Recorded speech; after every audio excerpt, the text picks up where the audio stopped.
আজকের এই ভিডিওটা অতি গুরুত্বপূর্ণ। দেখা মাত্র প্রত্যেকটা বাংলাদেশী নাগরিক এটা ভিডিওটা শেয়ার করে দিবেন, কারণ আমি যে তথ্যগুলো দিচ্ছি। Seven states of India, eastern part of India, called Seven Sisters. They are landlocked country, landlocked region of India. They have no way to reach out to the ocean. We are the only guardian of the ocean.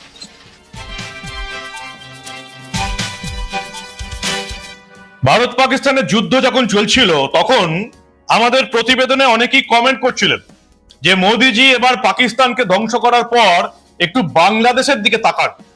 অনেকে মজা করছিলেন যে দু একটা missile পাকিস্তানের দিকে তাক না করে দু একটা বাংলাদেশ দিকেও ছেড়ে দিন এবং বাংলাদেশকে যে টাইট দিতে হবে এটাই অনেকে কমেন্টে লিখছিলেন।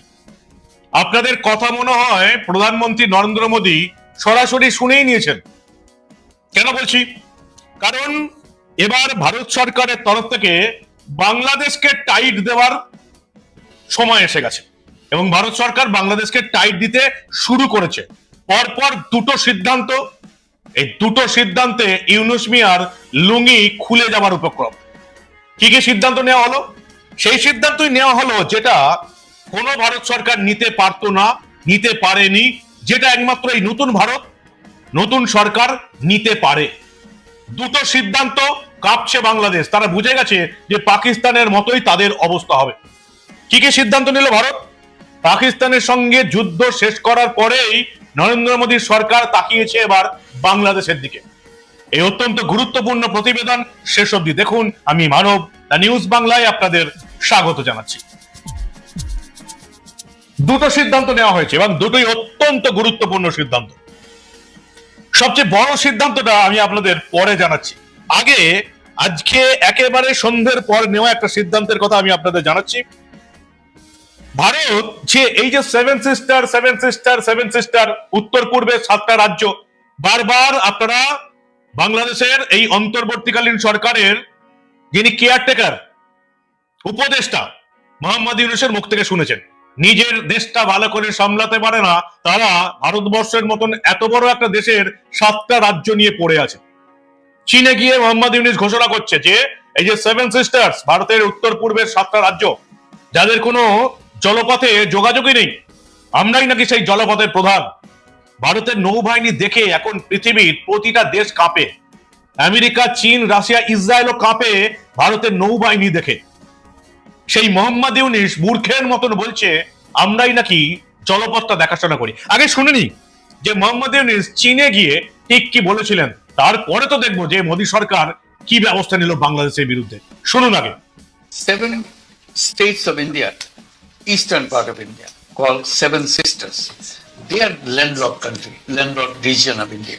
They have no way to reach out to the ocean. We are the only guardian of the ocean for all this region. So this opens up a huge possibility. So this could be an extension of the Chinese economy.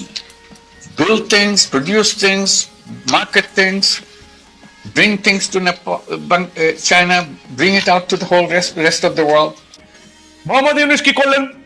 Mohammad Yunus যেটা করলেন, এই যে seven sisters থেকে, 7টা রাজ্য থেকে বাংলাদেশে যে সমস্ত জিনিসগুলো যেত তার উপরে প্রায় যে রিপোর্ট যেটা এসছে আনরিজনেবলি হাই অ্যান্ড ইকোনমিক্যালি আনভায়াবল ট্যাক্স চাপিয়ে দিলেন।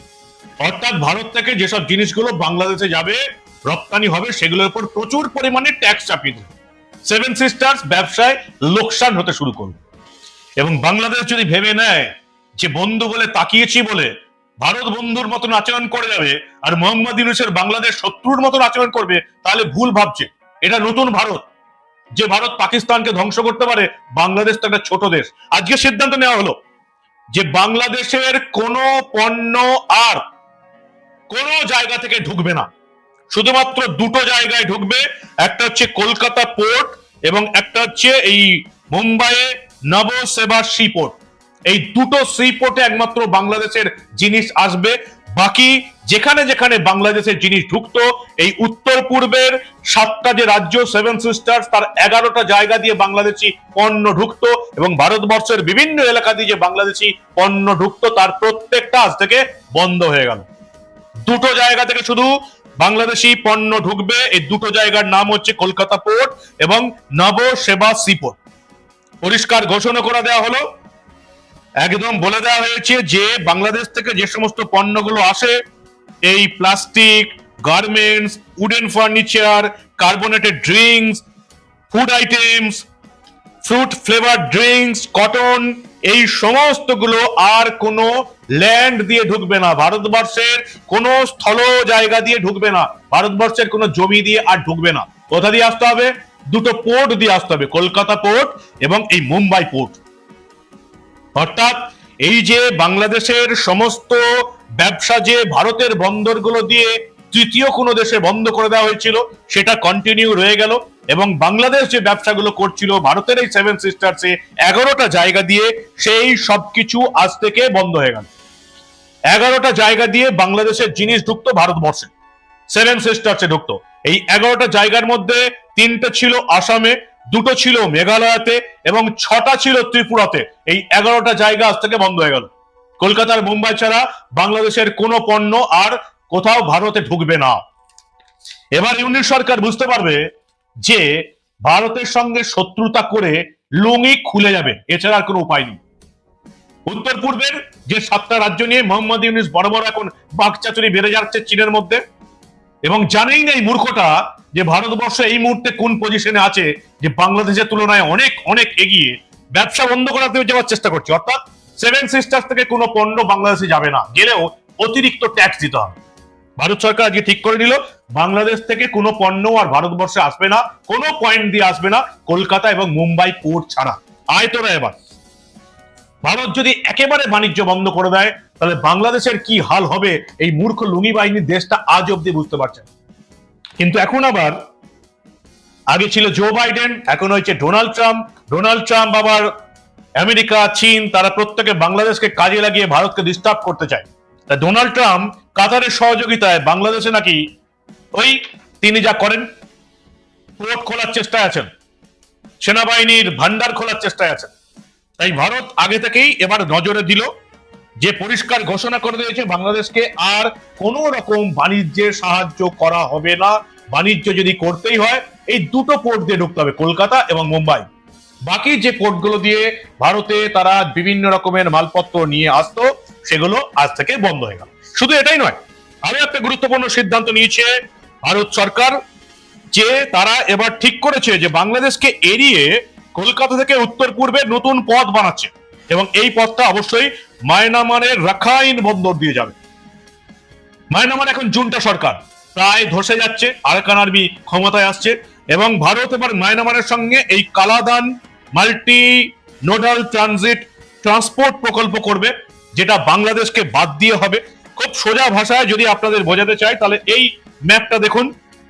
কলকাতা থেকে মায়ানমারের এই যে সিট্টে বন্দর, তার একটা যোগাযোগ হবে, এবং কলকাতা থেকে শিলিগুড়ি, চিকেন স্নেক হয়ে শিলং, শিলচর, আইজল, তারপরে আমরা মায়ানমারের কয়েকটা জায়গা ব্যবহার করব, লংটালই, জরিনপুই, পালটেয়া থেকে এই মায়ানমারের সিট্টে বন্দর, যেখান থেকে কলকাতা পোর্ট হয়ে যোগাযোগ ব্যবস্থা হবে।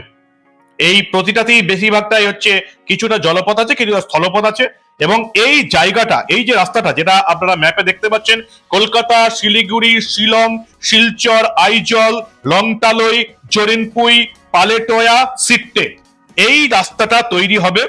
এবং এটা রাস্তাটা তৈরি হলে কি উপকার হবে? বাংলাদেশকে পুরো এরিয়ে সেভেন সিস্টার্সের সঙ্গে স্থলপথে তো যোগাযোগ ছিলই, জলপথেও ভারতের যোগাযোগ হবে। সেভেন সিস্টার ভারতের 7টা রাজ্য।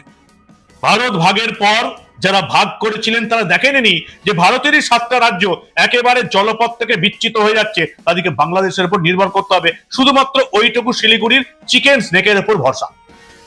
তাই এবার ভারত ঠিক করেছে যে এই রাস্তাটা করা হবে। National highways and infrastructure development corporation লিমিটেডের কর্তা জানিয়েছেন, ভারত মায়ানমার এই কালাদান মাল্টিলোডাল ট্রানজিট ট্রান্সপোর্ট পয়েন্ট বাংলাদেশের মধ্যে, বাংলাদেশকে বাদ দিয়ে হবে, যেখানে পরিষ্কার আপনারা দেখতে পাচ্ছেন সমুদ্র যোগাযোগ হবে কলকাতা থেকে মায়ানমারের রাখাইন প্রদেশের সিট্টে বন্দর অব্দি। সিট্টে থেকে বঙ্গোপসাগর ছেড়ে মায়ানমারের কালাদান নদীপথে সে দেশের পাল্টেয়া যাবে ওই জলপথ। এরপরে সড়ক পথে মিজোরামের জোরনপুই পর্যন্ত যোগাযোগ স্থাপন হবে, শিলিগুড়ি, জোরনপুই, বাকিটা তো সড়ক পথে হয়ে যাচ্ছে। বাংলাদেশকে বাদ দিয়ে, মোহাম্মদ ইউনূসের বাংলাদেশকে বাদ দিয়েই ভারত এই করিডোরটা তৈরি করছে, এবং এই মায়ানমারের সঙ্গে চুক্তি হয়ে গেছে এই Kaladan multi nodal transit transport প্রকল্প 2030, এটাকে ভারত চেষ্টা করছে 2030-এর মধ্যেই এটাকে কমপ্লিট করতে। এই মুহূর্তে গৃহযুদ্ধে মায়ানমার বিধ্বস্ত হয়ে গেছে। আরাকান আর্মির সঙ্গে বাংলাদেশের জুন্টা সরকার, মায়ানমারের জুন্টা সরকারের লড়াই চলছে। ফলে কত তাড়াতাড়ি এটা করা যাবে সেটাই দেখার। মোদীর মন্ত্রিসভা অনুমোদন দিয়ে দিয়েছে এই ট্রানজিট এক্সপোর্ট ট্রান্সপোর্ট পয়েন্ট তে খরচা হবে প্রায় 22,864 কোটি টাকা। সড়ক পথে এটা হচ্ছে প্রায় 167 কিলোমিটার হচ্ছে। এটা হচ্ছে একেবারে মেঘালয়ের রাজধানী শিলং, অসমের বারাক উপত্যকার প্রাণকেন্দ্র শিলচর পর্যন্ত 167 কিলোমিটার একটা 4 লেনের জাতীয় সড়ক তৈরি হচ্ছে। 6 নম্বর জাতীয় সড়ক প্রকল্পের এই রাস্তা যাবে মায়ানমারের সীমান্তের অদূরে 5 গ্রাম পর্যন্ত। এর নির্মাণের দায়িত্বে আছে NHIDCL এবং এই দেখতে পাচ্ছি এই 167 কিলোমিটার রাস্তার মধ্যে 145 কিলোমিটার রাস্তা পড়েছে মেঘালয়, বাকি 22 কিলোমিটার রাস্তা পড়েছে অসমে। প্রকল্পটি চালু হয়ে গেলে শিলং থেকে শিলচরের যাত্রাপথে 8.5 ঘন্টা কমে 5.5 ঘন্টায় নেমে আসে, 5 ঘন্টায় কমে আসে। পরিবহনের পাশাপাশি উত্তর পূর্বাঞ্চলে চীনের মোকাবিলায় আরো দৃঢ় হবে ভারতীয় সেনার অবস্থান। ফলে এবার বাংলাদেশ বুঝে গেছে যে এই 166.8 প্রায় 167 কিলোমিটার রাস্তা, এই রাস্তাটা তৈরি হয়ে গেলে, যেটা মিনিস্ট্রি অফ রোড ট্রান্সপোর্ট আর হিমাল হাইওয়েজ করছে, 2030-এর মধ্যে বাংলাদেশকে বাদ দিয়ে ভারত নিজেদের সমস্ত রাজ্যের সঙ্গে স্থলপথে এবং জলপথে পুরোপুরি যোগাযোগ ব্যবস্থা তৈরি হবে। নতুন একটা যোগাযোগ ব্যবস্থা ইউনিসের লুঙ্গি বাহিনীর বাংলাদেশকে বাদ দিয়ে। কি বলবেন আপনারা? পরপর দুটো সিদ্ধান্ত, বাংলাদেশের ব্যবসা বন্ধ হয়ে যাবে, চৌপাট হয়ে যাবে।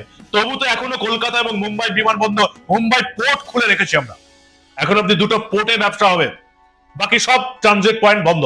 উত্তর পূর্ব ভারতের সঙ্গে বাংলাদেশ এখন আর কোন রকম ব্যবসা করতে পারবে না। 7টা যে রাজ্য তার 11টা জায়গা দিয়ে বাংলাদেশি পণ্য ঢুকতো, প্রত্যেকটা বন্ধ করে দেওয়া হলো এবং ভারত মোহাম্মদ ইউনূসকে জবাব দিয়ে পরিষ্কার 2030-এর মধ্যে ইউনূসের এই ভাষণ বন্ধ করে নিজেরা এবার ট্রানজিট পয়েন্ট তৈরি করবে এবং মায়ানমারের ভেতর দিয়ে প্রধানমন্ত্রী নরেন্দ্র মোদীর নেতৃত্বে রাস্তা তৈরি হবে। এইভাবে এই রাস্তাটা আসবে এবং আজকে বন্ধ করে দেওয়া হলো ভারতের সঙ্গে বাংলাদেশের দুটো পোর্ট ছাড়া যাবতীয় ব্যবসা। কি বলবেন আপনারা? আপনাদের কথা মোদী সরকার শুনে নিয়েছে, বলছিলেন না এবার বাংলাদেশকে টাইট দিতে হবে। বাংলাদেশকে টাইট দেওয়ার রাস্তা শুরু হয়ে গেছে।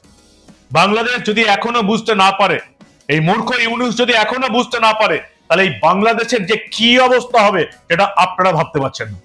ভারত এখন আর সেই জায়গায় নেই। সামরিক শক্তিই বলুন, নৌবাহিনী বলুন, ইকোনমিক দিক দিয়েই বলুন, ভারত এই মুহূর্তে পৃথিবীর একটা বড় রাষ্ট্র, যাদের স্থান আমেরিকা এবং রাশিয়া চীনের সঙ্গেই থাকে। তাই বাংলাদেশের মতন এই মূর্খ লুঙ্গি বাহিনী যদি এটা ভেবে নেয় যে ভারতবর্ষকে যা খুশি তাই করে নেবো, তারা মূর্খের স্বর্গে বাস করছে। কি বলবেন আপনারা? আপনাদের মূল্যবান এবং গুরুত্বপূর্ণ মতামত জানান দা নিউজ বাংলার কমেন্ট সেকশনে। দেখতে থাকুন দা নিউজ বাংলা। আমরা আবার আন্তর্জাতিক দুনিয়ার, আমাদের দেশের দুনিয়ার এই ধরনের অনেক খবরই চেপে রাখতে দেব না।